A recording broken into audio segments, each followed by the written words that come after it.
الحمد لله رب العالمين والصلاة والسلام على رسوله الكريم وعلى آله وصحبه اجمعین.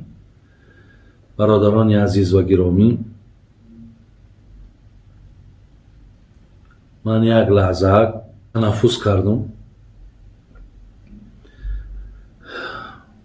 انشالله باز سوال ها در پیشم. برای شما باز دوام سوال ها را میخونم.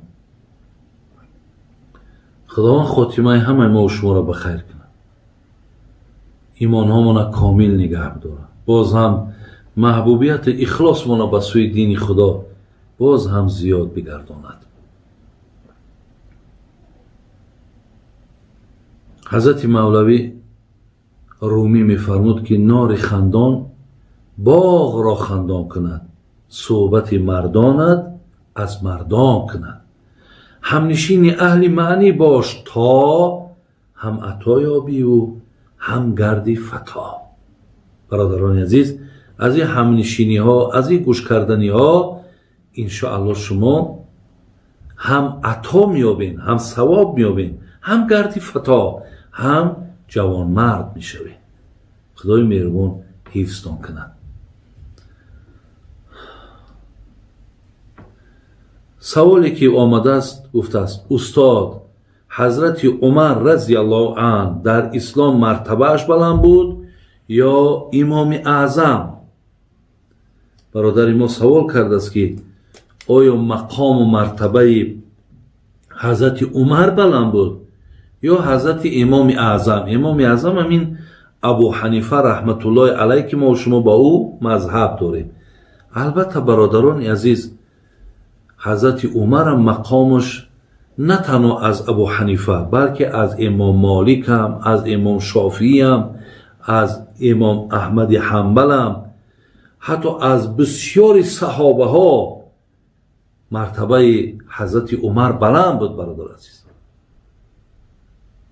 برای همین او صحابه بودن یا تابعینن. یعنی امام ابو حنیفه تابعین است.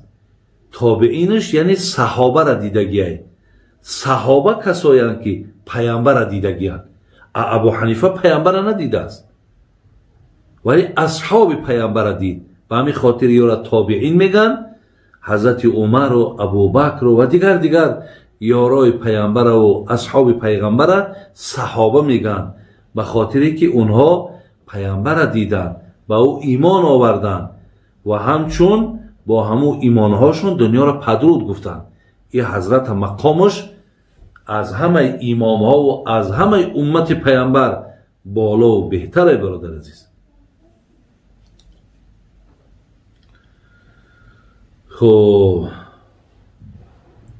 سوال دیگر: استاد عزیز، از چی سبب است که خداوند 7 در دوزخ و 8 در بهشت آفریده است؟ اولا ایره الله خودش میدانه که برای چی 7 دوزخ و 8 بهشت آفرید. ایره حکمت چه خدا میدانه. دادر عزیز، این چیزی نامده در یگان جا من ندیدم که خداوند بگه با این خاطر 7 دوزخ دادم و 8 بهشت دارم. نگفته است، علت هم نگفته است. فقط این گویم یک مرحمت الهی است که همه وقت بین که یعنی بهشت زیاد کردنشم ای از همون وسعت بگیم یا از زیاد بودن رحمت خدا های. یعنی خداوند بهشت زیادتر کرد که تا در اوجا مردم ها زیادتر داخل شوند، مردم ها زیادتر مقصد از نوش نعمت خدای مهربان برخوردار شوند. ولی برادر عزیز، الله خودش میداند که برای چی این عددا را آفریده است. آیا در فرزند نام ابو هریره گذاشتند؟ این ابو هریره برادر عزیز یا کنیت تناخه یا کنیت به معنای لقب. یعنی ابو هریره نام اصلش عبدالرحمن ابن صخر بود وای عبدالرحمن نام داشت. ابو هریره به خاطر همون دوست داشتنی گربه بود، وای گربه را همین پیشی که دوست می داشت، به همین خاطر وای ابو هریره می گفتن، یعنی پدر گربه. از همین لحاظ ابو هریره نام نیست، این خیلی نام هم گذاشتن در کار نیست، این درست هم نیست. نامی اگر ابو هریره معقوتانه عبدالرحمن، مرحمت عبدالرحمن مانین، هم محبوب ترین نام به سوی الله مهربانه.